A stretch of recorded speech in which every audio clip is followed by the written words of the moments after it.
तो hello and नमस्कार दोस्तों, एक बार फिर से स्वागत है आपके अपने यूट्यूब चैनल विधि के ज्ञान में। और मैं हूं लॉयर हिमांशु बोर।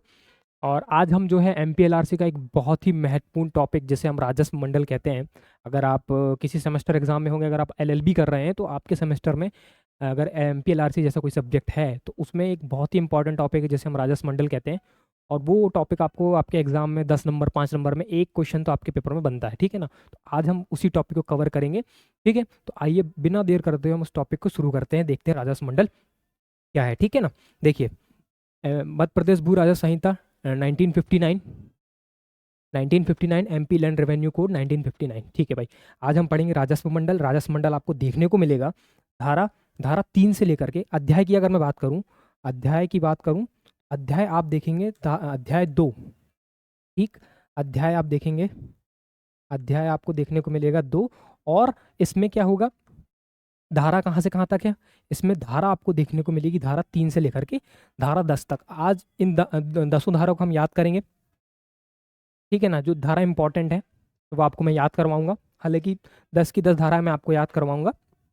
तो आपको अध्याय 2 देखने को मिलेगा इसमें भू राजस्व संहिता में, और उसकी दो धारा 3 से लेकर के धारा 10 तक काय का गठन देखने को मिलेगा, आपका राजस्व मंडल का गठन देखने को मिलेगा, ठीक है ना भाई। आइए देखते हैं राजस्व मंडल क्या है।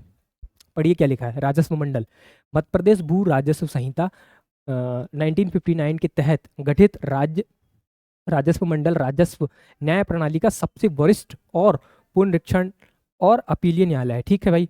सबसे वरिष्ठ है, राजस्व के मामले को सुनने वाला सबसे वरिष्ठ न्यायालय कौन सा है, यही है राजस्व मंडल को। राजस्व मंडल को न्यायालय का दर्जा दिया गया है। एक क्वेश्चन पूछता हूँ आपसे, राजस्व मंडल क्या एक अधिकारी है, अधिकारी माना गया है राजस्व मंडल को, ये आपका क्वेश्चन है, आप कमेंट बॉक्स में जरूर डालेंगे, ठीक है ना। आई, तो राजस्व मंडल क्या है, राजस्व मंडल एक न्यायालय है, वरिष्ठतम न्यायालय। जिस प्रकार से आप देखते हैं सुप्रीम कोर्ट, हाई कोर्ट, हालांकि इन न्यायालयों को तो सारे मामले सुनने की अधिकार था, लेकिन राजस्व न्यायालय की अगर मैं बात करूं तो राजस्व न्यायालय में सबसे सुप्रीम न्यायालय कौन सा है, वो है हमारा राजस्व मंडल। राजस्व मंडल को न्यायालय का दर्जा दिया गया है, ठीक है ना। इतनी बात समझ में आई। आगे देखिए, राजस्व न्यायालय न्याय प्रणाली का सबसे वरिष्ठतम और पुनरीक्षण और अपीलीय न्यायालय कौन सा न्यायालय है, पुनरीक्षण और अपीलीय न्यायालय है, पुनरीक्षण और अपीलीय न्यायालय है, ठीक है भाई। इसका मुख्यालय ग्वालियर में, इसका मुख्यालय ग्वालियर में है। इसका मुख्यालय कहाँ पे है, इसका मुख्यालय ग्वालियर में। अब जब धारा 4 देखेंगे ना, उसमें आपको बताऊंगा कि उसका प्रधान स्थान कहाँ पे तय किया गया है, ठीक है ना। आगे बताऊंगा आपको, ठीक। अगला पढ़िए, राजस्व मंडल न्यायालयीन प्रकरणों में अपील, पुनरीक्षण और पुनर्विलोकन के लिए अंतिम न्यायालय, ठीक है भाई। पुन राजस्व के जितने भी मामले आएंगे उसके अपील, पुनरीक्षण और पुनर्विलोकन का अंतिम न्यायालय कौन सा होगा, वो होगा राजस्व मंडल, ठीक। आगे आइए, अब मैं आपको बताता हूँ कि कौन कौन सी धाराओं में क्या क्या प्रावधान दिए गए, ठीक ना। मैं पहले बता चुका हूँ कि धारा 3 से लेकर के धारा 10 तक राजस्व मंडल का गठन के बारे में बात की गई। उसमें सदस्य कितने होंगे, अधिकारता कौन सी धारा में है, ठीक है ना, वेतन भत्ते सदस्यों की, तो ये सब सारी चीजें बताई गई है। आगे देखिए, चलिए मैं आपको बताता हूँ। ये स्लाइड है, मैंने लिख करके भी लेके आया, ये देखिए धारा 3 धारा 4, ठीक। पहले हम धाराएं याद कर लेते हैं कि कौन सी धारा में किस किस चीज का प्रावधान दिया। मैं पहले आपको धाराएं याद कराता हूँ, ठीक। आइए देखिए, आप देखिए पहले सबसे पहली धारा क्या कहती है। सबसे पहली धारा है धारा 3। धारा 3 से इसकी शुरुआत हुई है। तो धारा 3 क्या कह रही है, राजस्व मंडल का गठन। धारा 3 क्या कह रही है, राजस्व मंडल का गठन, राजस्व मंडल का गठन, ठीक। राजस्व मंडल का गठन, राजस्व मंडल का गठन। धारा 3 क्या कह रही है, राजस्व मंडल का गठन। अब धारा 4 देखिए, धारा 4 क्या कह रही है। एज इट इज आपको धाराएं याद करनी है, धारा याद हो गई तो आपको कॉन्सेप्ट भी मैं आगे करवाऊंगा, ठीक है ना। तो धारा 3 क्या थी, राजस्व मंडल का गठन। अब बात आती है धारा 4 की। धारा 4 क्या कह रही है, धारा 4 कहती है भैया अब आपने राजस्व मंडल का गठन तो कर दी हो, पर कहाँ पे इसका स्थान क्या होगा, कहाँ पे होगा राजस्व मंडल, इसकी बैठकें कहाँ होगी, तो वो धारा 4 बताती है, ठीक। तो इसका प्रधान स्थान किसका, राजस्व मंडल का प्रधान स्थान, प्रधान स्थान, ठीक। प्रधान स्थान और बैठकों के अन्य स्थान, बैठकों के बैठकों के अन्य स्थान, ठीक। तो धारा 3 क्या थी, धारा 3 थी राजस्व मंडल का गठन। धारा 4 थी प्रधान स्थान और बैठकों के स्थान, ठीक।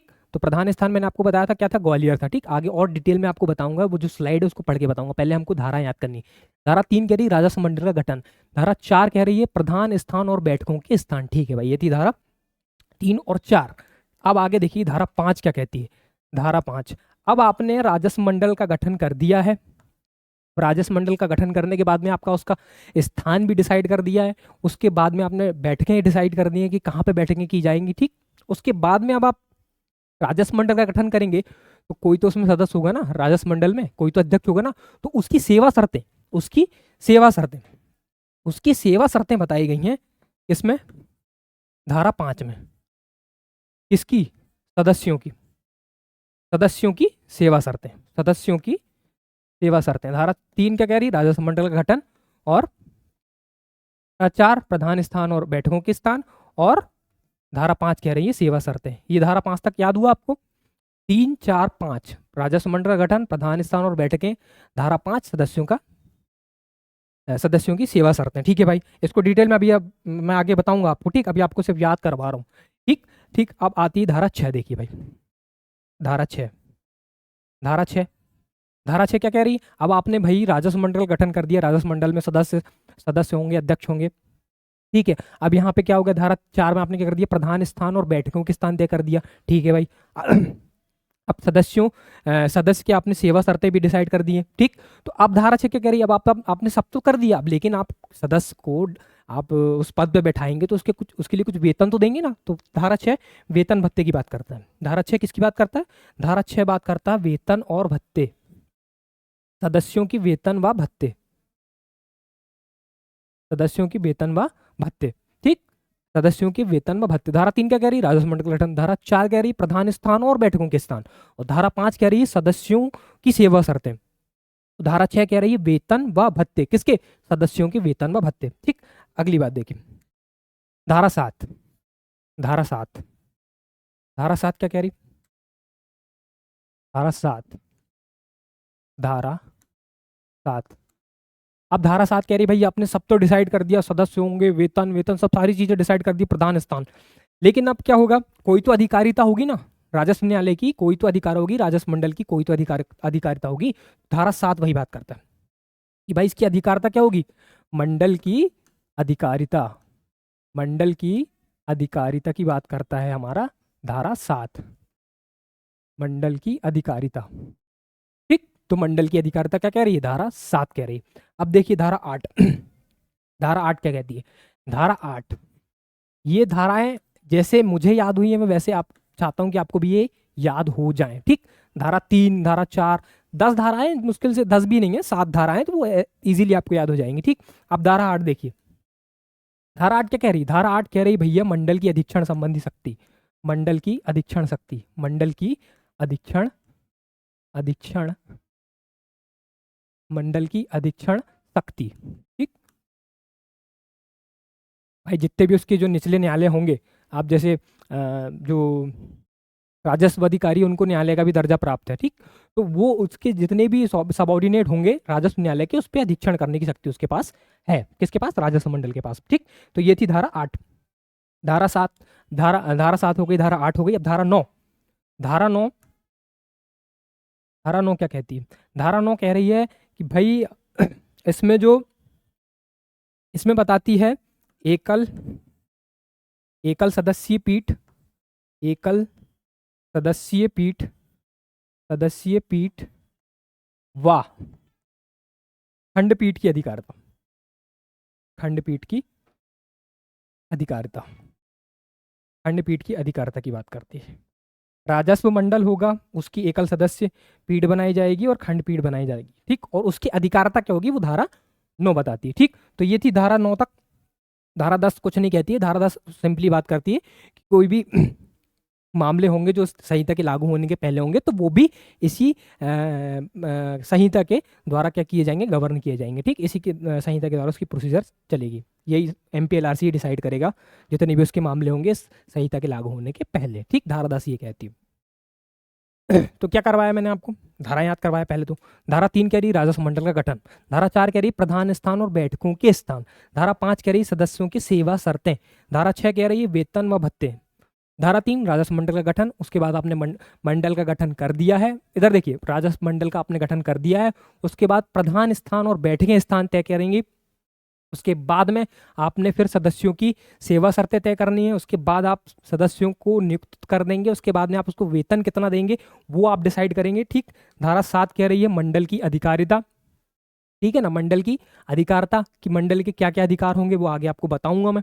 ठीक, और धारा 8 कह रही है मंडल की अधीक्षण संबंधी शक्तियां कि जितने भी उसके सबऑर्डिनेट होंगे, न्यायालय होंगे, अधिकारी होंगे, उन पे अधीक्षण करने की वो पावर रखता है कौन, राजस्व मंडल।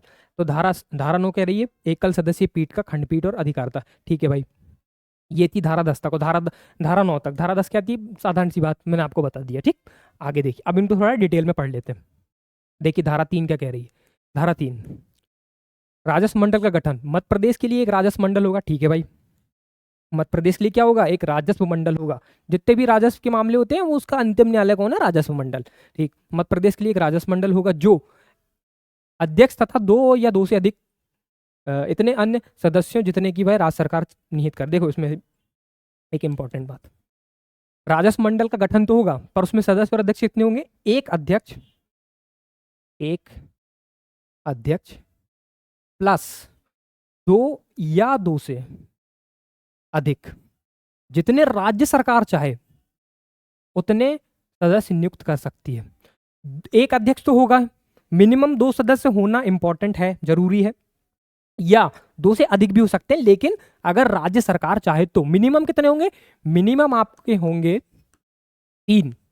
तीन में से इसको डिवाइड करिए तो एक हो गया आपका अध्यक्ष, एक क्या हो गया आपका अध्यक्ष, और दो क्या हो गए आपके सदस्य। एक हो गया आपका अध्यक्ष, दूसरा हो गया आपका सदस्य। ठीक है ना, तो राजस्व मंडल का गठन हो गया। अब यहाँ पे मिनिमम कितने सदस्य होंगे, मिनिमम होंगे तीन, जिसमें से एक अध्यक्ष होगा और दूसरा क्या होगा, दो क्या होंगे, सदस्य होंगे। तो ये थी धारा 3। अब देखिए धारा 4 क्या कहती है। धारा 4 क्या कह रही है, राजस्व मंडल का प्रधान स्थान तथा उसकी बैठकें। मैंने आपको बता दिया पहले, धारा याद करवा दिया। धारा 4 क्या कह रही है, राजस्व मंडल का प्रधान स्थान व उसकी बैठकों के स्थान। पहला पढ़िए क्या कह रहा हूं, प्रधान स्थान ऐसे स्थान पर होगा जिसे राज्य सरकार अधिसूचित आदेश द्वारा नियुक्त करे। ठीक है भाई, तो वर्तमान में कहां पे है, वर्तमान में है ग्वालियर में।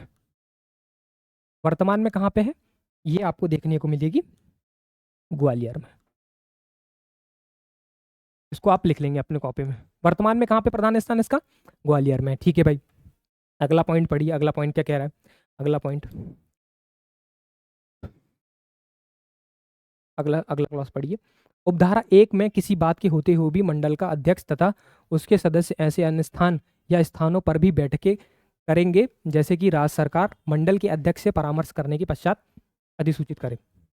मंडल के, देखो भाई, अगर आपको स्थान तय करना है ना तो आपको किसका परामर्श लेना पड़ेगा, परामर्श आपको लेना पड़ेगा मंडल के अध्यक्ष का। और कौन लेगी, राज्य सरकार।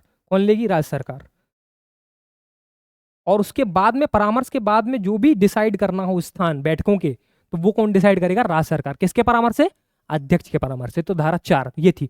पहला तो प्रधान स्थान क्या हो गया वर्तमान में ग्वालियर, और दूसरा क्या है, अगर कोई बैठक स्थान तय करना है तो वो क्या कौन करेगी, राज्य सरकार करेगी। किसके परामर्श से, अध्यक्ष के परामर्श से। ठीक, आगे आइए, अगला पढ़िए। मंडल के सदस्यों की सेवा शर्तें, सॉरी, मंडल के सदस्यों की सेवा शर्तों की बात करता है। देखिए पहला पहला क्लास पढ़िए। जब कोई सदस्य अनुपस्थित के कारण या अन्यथा अपने पद के कर्तव्यों का पालन करने में असमर्थ है तो राज्य सरकार अधिसूचना द्वारा किसी व्यक्ति को तत्समय के लिए मंडल का अध्यक्ष सदस्य नियुक्त कर सकेगी। भाई मान लीजिए कोई कोई बीमार है, कोई कोई सदस्य बीमार है या मृत्यु हो गई है, जो भी है, तो राज्य सरकार जो है वो उसको उसके स्थान पर कोई अन्य व्यक्ति को वो नियुक्त कर सकती है। कौन, राज्य सरकार। ठीक, अब देखिए यहाँ पे इसका आप थर्ड वाला क्लॉज पढ़ेंगे, थर्ड वाला सबसेक्शन पढ़ेंगे। तो थर्ड वाला सबसेक्शन क्या कहता है, थर्ड वाला सबसेक्शन इसकी योग्यता बताता है कि आपको अगर सदस्य बनना है तो आपकी योग्यता क्या होगी, क्या होंगे आप। पहली योग्यता पढ़ी, ये बेरक की लैंग्वेज है, ये थोड़ा नेगेटिव में लिखा हुआ, आपको पॉजिटिवली बताता हूँ। उच्च न्यायालय के न्यायाधीश के रूप में नियुक्त होने के लिए पात्र नहीं हो, मतलब पात्र होना चाहिए। कम से कम क्या हो, जो हाईकोर्ट के जज हैं, हाईकोर्ट के जज हैं, वो बनने की योग्यता होगी। ठीक, वो बनने योग्य हो, हाई कोर्ट के जज बनने योग्य हो। हाईकोर्ट के जज बनने योग्य हो। अब इसकी योग्यता आप मुझे कमेंट बॉक्स में बताएंगे कि हाईकोर्ट की जज बनने की योग्यता क्या है, ठीक, कमेंट बॉक्स में आप जरूर डालेंगे। हाईकोर्ट के जज बनने की योग्यता है। दूसरा क्या कह रहा है, ये पहला। दूसरा कह रहा है कि जो कम से कम 5 वर्ष, कम से कम 5 वर्ष तक क्या रहा हो, एक राजस्व अधिकारी रहा हो, राजस्व अधिकारी रहा हो, राजस्व अधिकारी, लेकिन कौन से पद में, कौन से पद में, कम से कम कलेक्टर, इससे नीचे का ना, इससे नीचे के पद होते ना, कलेक्टर के नीचे एसडीओ, ठीक, तहसीलदार, तो ये इस पद में ना रहा हो, कम से कम वो कलेक्टर के पद में 5 वर्ष अपने उसने सेवा कार्य किया हो, सेवा दी हुई हो, ठीक, कम से कम कलेक्टर के पद में। तो पहली योग्यता क्या कह रही है कि पहला तो वो क्या होना चाहिए, जज बनने योग्य होना चाहिए, कहाँ के, उच्च न्यायालय हाईकोर्ट के जज बनने। दूसरा ये कि राजस्व अधिकारी रह चुका हो, कलेक्टर की पद श्रेणी में निम्न पद श्रेणी तक कम से कम 5 वर्ष तक उसने अपनी सेवा दी हुई हो, ठीक। तो ये थी धारा 5, मंडल के सदस्यों की सेवा शर्तें। क्लियर हुआ, पहला वाला क्लॉज और थर्ड वाला क्लॉज, ठीक, ये योग्यता थी। ये नेगेटिव लैंग्वेज में लिखा हुआ है, ये मैंने पॉजिटिवली समझा दिया। हाईकोर्ट जज बनने की योग्यता रखता हो। अब इसकी योग्यता आप मेरे को कमेंट बॉक्स में जरूर डालेंगे। दूसरी क्या की, कम से कम क्या होना चाहिए, 5 वर्ष तक वो जो है व्यक्ति क्या होना चाहिए, कलेक्टर पद का राजस्व अधिकारी होना चाहिए, ठीक। तो ये थी धारा 5 और उसकी योग्यताएं, ठीक, सदस्यों के। अगला देखिए, अब आती है भाई वेतन भत्ते। वेतन भत्ते कौन डिसाइड करेगा भाई, वेतन भत्ते राज्य सरकार डिसाइड करेगी। नियुक्ति कौन कर रहा, राज्य सरकार कर रही है, तो उसके वेतन भत्ते कौन डिसाइड करेगा, राज्य सरकार करेगी। और इसका वेतन भत्ते का भार किस पे जाएगा, भार जाएगा संचित निधि पर, राज्य की संचित निधि। संचित निधि भारतीय संविधान में किस सेक्शन में दिया है, आप मुझे इसका भी आंसर कमेंट बॉक्स में डालेंगे। भारतीय संविधान के किस अनुच्छेद में संचित निधि का प्रावधान किया गया है, ये भी एक क्वेश्चन है। आप मुझे मेरे वीडियो आप जब देख रहे होंगे तो कमेंट बॉक्स में ये डालेंगे, ठीक। धारा 6 हो गई। अब धारा 7 बात करते हैं अधिकारिता।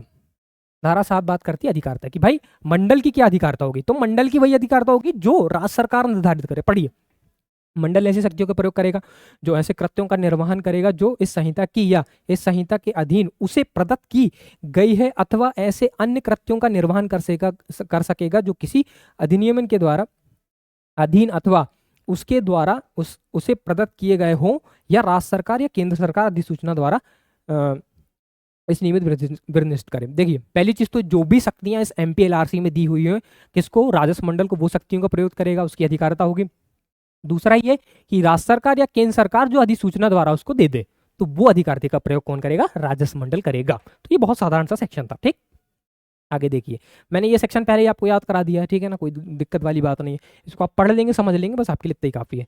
आपको मैंने धारा 5 में इसकी जो योग्यता बताई गई है, ठीक, राजस्व मंडल स्थान कहाँ पे होगा, किसके परामर्श से तय होने वाला है बैठक स्थान, और ये है राजस्व मंडल का गठन की कौन अध्यक्ष होंगे, कौन सदस्य होंगे, ठीक। तो ये मैंने मेन सेक्शन आपको समझा दिया। अब 8वां देखिए, 8वां कह रहा भाई मंडल के अधीक्षण संबंधी शक्ति, कि अधीक्षण की शक्ति होगी। अधीक्षण की शक्ति किसको होगी, मंडल को होगी। तो मंडल को ऐसे समस्त मामलों के संबंध में उसकी अपील या पुनरीक्षण संबंधी अधिकारता है कि अद्यतन समस्त प्राधिकारियों पर उसकी सीमा तक अधीक्षण की शक्ति होगी, जहां तक कि ऐसे प्राधिकारी ऐसे मामलों के संबंध में कार्रवाई करते हैं और वह उनसे विवरणी मांग सकेगा। भाई ठीक है, उसके जितने भी निचले न्यायालय हैं, कलेक्टर हो गया, ठीक है ना, आपका SDM हो गया, SDO हो गया, तहसीलदार हो गया, तो जितने भी सबऑर्डिनेट हैं, आयुक्त हो गए, तो उसके ऊपर अधीक्षण करने की शक्ति है किसके पास, राजस्व मंडल के पास। धारा 8 वही कह रही है, उस जितनी भी वो कार्रवाई करता है तो उसकी कॉपी वो है जो वो मांग सकता है, उससे पूछ सकता है कि भाई आपने क्या क्या विवरण दिया इस मामले में, क्या क्या जजमेंट दिया आपने, क्या निर्णय दिया, तो वो क्या कर सकता, पूछ सकता है किससे, निचले जितने भी न्यायालय हैं, कौन, राजस्व मंडल, ठीक है भाई। तो धारा 8 यही कह रही है। धारा 8 हो गई। अब देखिए धारा 9 क्या कह रही। धारा 9 बताया मैंने, एकल सदस्यीय पीठ और खंडपीठों की अधिकारता, ठीक है भाई। एकल सदस्यीय पीठ तथा खंडपीठों द्वारा अधिकारता का प्रयोग करेंगे। समस्त मामलों का अंतिम रूप से सुनवाई तथा निराकरण मंडल की खंडपीठ द्वारा किया जाएगा। अंतिम रूप से सुनवाई कौन करेगा, मंडल की खंडपीठ करेगी, मंडल की खंडपीठ करेगी। और ऐसे मामले जो समावेदन की सुनवाई का किसी अंतरिम आवेदन पर सुनवाई के लिए सूचीबद्ध है, तो उसका निराकरण कौन करेगी, उसका निराकरण करेगी एकल सदस्यीय पीठ करेगी। तो धारा 9 ये कहती है कि भाई अंतिम रूप से कौन करेगा किसी भी मामले का निपटारा?